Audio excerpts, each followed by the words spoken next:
Alright, so we're going to look at the distance between two skew lines. I made another video talking about it, but I didn't explain it very well, so hopefully this sets the record straight a little bit. So just recalling the idea of skew lines. So skew lines can only exist in 3D space where they're not parallel, but they don't intersect. So just having a look at this diagram over here, just at the moment we're looking at these two blue lines, and these are what are called skew lines, which, as you can see, they're not parallel, but they don't touch each other ever. And just to sort of give you the idea, this is obviously situated in 3D space, but I'm just going to remove the Cartesian coordinate system so that it's a bit easier to understand and see what's going on. So let's just get rid of that. Okay, let's break it down. So basically we've got these two lines, L1 and L2. L1 has the vector equation R1 equals A1 plus lambda multiplied by D1. And L2 is similarly defined. Now, just recalling that this A1 gives you a point on the line L1, and this D1 is the direction vector. And similarly over here, A2 is the position of a point on L2, and D2 is that direction vector. In any case, you end up with a situation like this. We've got these two blue lines sort of being skewed to one another. And what we want to do is our job is to find the distance between those two skew lines. So what we can say is that the shortest distance between these lines is the length of the perpendicular line segment PQ connecting them. Okay, so just like in linear relations, the shortest distance between two lines is always going to be perpendicular to both of those lines. So 3 dimensions is no different. And then so we end up with a situation like this where we can see these points P and Q, and the line segments sort of connecting them is we end up with right angles. And so you can sort of see the whole thing. We've got right angles going on there. So that's going to be where the distances are shortest, right? Okay, and then so the question is, how do we find that distance? So what we want to do is determine the points P and Q such that the segment PQ is perpendicular to both lines. All right, the way that we do that, the first thing we need to do is we need to find a unit vector in the direction of PQ. Okay, and let's think about how we're going to do that. By now, if you're looking at this, you've learnt about the cross product. If not, I'll put a link below. But the cross product basically takes two vectors and it tells you the vector that is perpendicular to both of those vectors.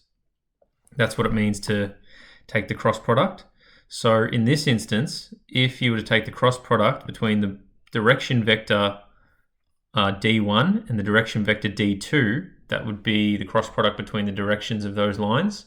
And so that's going to give you the resultant vector, which is the cross product, that is perpendicular to both of those lines, which in this case is pointing in this direction here.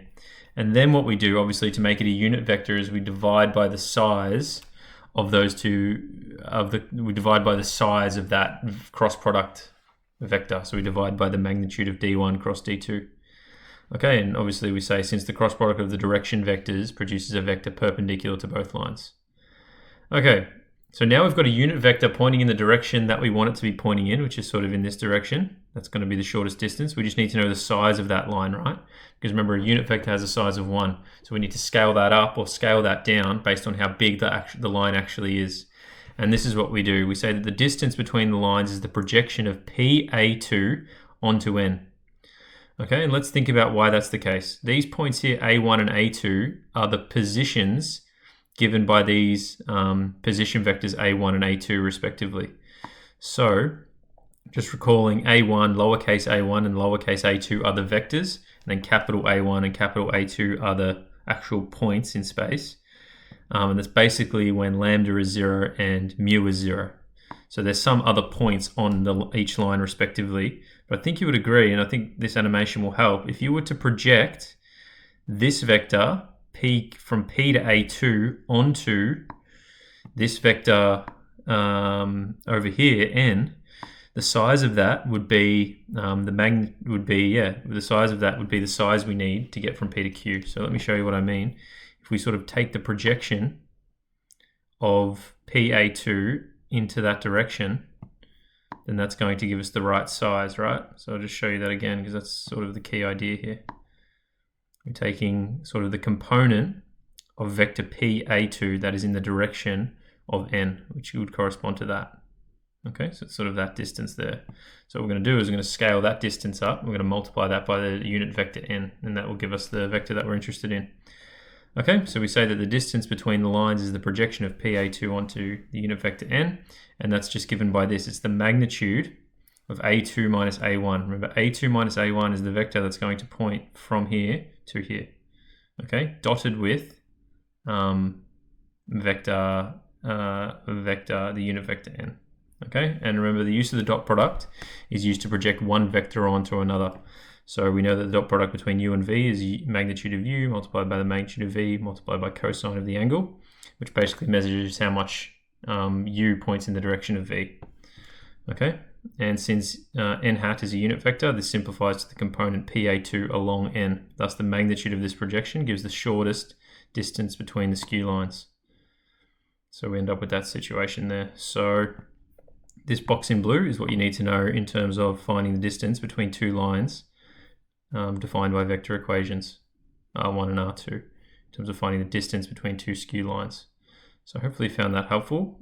Good luck with everything you're doing. Let me know if you have any questions, and I'll talk to you soon.